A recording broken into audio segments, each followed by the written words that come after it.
کیا واقعی خون سفید ہو چکا ہے؟ کیا ہم اس دور میں جی رہے ہیں جہاں مائیں بھی محفوظ نہیں رہیں؟ ڈیرہ اسماعیل خان کے علاقے بغوانی جنوبی سے آنے والی اس خبر نے کلیجہ چیر کر رکھ دیا ہے۔ ایک ایسا شخص جس نے 9 ماہ اپنی ماں کے پیٹ میں پناہ لی، جس نے اس ماں کا دودھ پیا، جس نے اسی ماں کی گود میں پرورش پائی، آج اسی بیٹے نے کلہاڑی کے وار کر کے اپنی بوڑھی ماں کو ہمیشہ کے لیے خاموش کر دیا۔ یہ صرف ایک قتل نہیں، یہ انسانیت کا قتل ہے، یہ رشتوں کے تقدس کا جنازہ ہے۔ السلام علیکم، میرا نام ہے نوید اصغر اور آپ دیکھ رہے ہیں میرا یوٹیوب چینل نوید اصغر آفیشل۔ ناظرین، آج کی ویڈیو بناتے ہوئے میرا دل بوجھل ہے اور الفاظ ساتھ نہیں دے رہے۔ ہم اکثر معاشرے میں ہونے والی برائیوں پر بات کرتے ہیں، لیکن آج جو واقعہ آپ کے سامنے رکھنے جا رہا ہوں وہ ہمیں یہ سوچنے پر مجبور کر دے گا کہ بطور انسان اور بطور معاشرہ ہم کس کھائی میں جا گرے ہیں۔ آج ہم بات کریں گے ڈیرہ اسماعیل خان کے اس لرزہ خیز واقعہ کی اور اس تلخ حقیقت کی کہ ہمارا معاشرہ آخر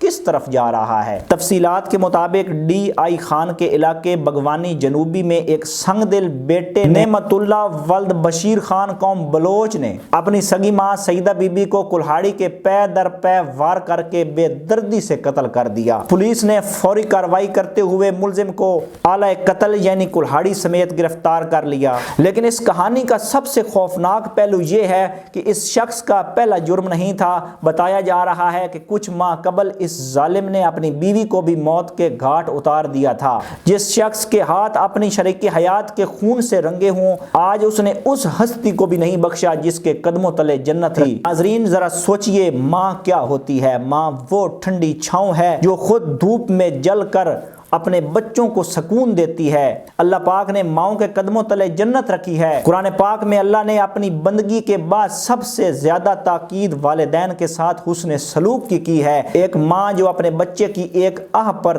تڑپ اٹھتی ہے، جو راتوں کو جاگ کر اسے لوری سناتی ہے، جو خود بھوکی سو جاتی ہے مگر بچے کا پیٹ بھرتی ہے، اس ماں کو ایک بیٹا کلہاڑی کے وار سے کیسے مار سکتا ہے؟ جب وہ کلہاڑی ہوا میں لہرائی ہوگی، کیا اس بیٹے کو وہ بچپن یاد نہیں آیا ہوگا؟ کیا اسے ماں کی دعائیں یاد نہیں آئیں؟ اس کلہاڑی کے وار ماں کے جسم پر نہیں بلکہ عرش الہی پر ہوئے ہوں گے۔ آج ہمیں یہ سوال خود سے کرنا ہوگا، ہمیں کیا ہو گیا ہے؟ کیوں ہمارے معاشرے میں برداشت ختم ہو گئی ہے؟ کیوں بیٹے ماؤں کے قاتل بن رہے ہیں؟ کبھی ہم نشے کی لت کو اس کا ذمہ دار ٹھہراتے ہیں، کبھی ذہنی پسماندگی اور کبھی دین سے دوری کو، لیکن حقیقت یہ ہے کہ ہم نے رشتوں کا احترام کرنا چھوڑ دیا ہے۔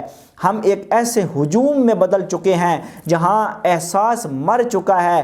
اگر ایک شخص اپنی بیوی کو قتل کرنے کے بعد آزاد گھوم رہا تھا یا اس کے ذہنی رجحانات پر نظر نہیں رکھی گئی تو یہ ہمارے نظام کی بھی ناکامی ہے۔ جب خون سفید ہو جائے تو پھر کلہاڑیاں چمکتی ہیں اور ممتا لو لوہان ہو جاتی ہے۔ اگر آج ہم نے خاموشی اختیار کی، اگر آج ہم نے اپنے گھروں میں تربیت پر توجہ نہ دی تو کل خدا نہ خواستہ کوئی اور ماں اسی طرح پکار رہی ہوگی۔ آخر میں صرف اتنا کہوں گا کہ قانون تو اپنا کام کرے گا، ملزم کو بھی سزا ملے گی، لیکن جو خلا پیدا ہو گیا ہے وہ کبھی پر نہیں ہو سکے گا۔ اللہ پاک مرحومہ کو جنت الفردوس میں اعلی مقام عطا فرمائے اور ہم سب کو اپنے والدین کی قدر کرنے کی توفیق دے۔ اپنے ارد گرد نظر رکھیں، اپنے بچوں کی تربیت اسلامی اصولوں پر کریں اور معاشرے میں پھیلی اس بے حسی کے خلاف آواز اٹھائیں۔ آپ کی اس واقعہ کے بارے میں کیا رائے ہے؟ کمنٹ سیکشن میں ضرور بتائیں۔ اس ویڈیو کو شیئر کریں تاکہ شاید کسی کے دل میں رشتوں کی اہمیت پیدا ہو جائے۔ آج کے لیے اتنا ہی، ملتے ہیں اگلی ویڈیو میں، تب تک کے لیے اللہ نگہبان۔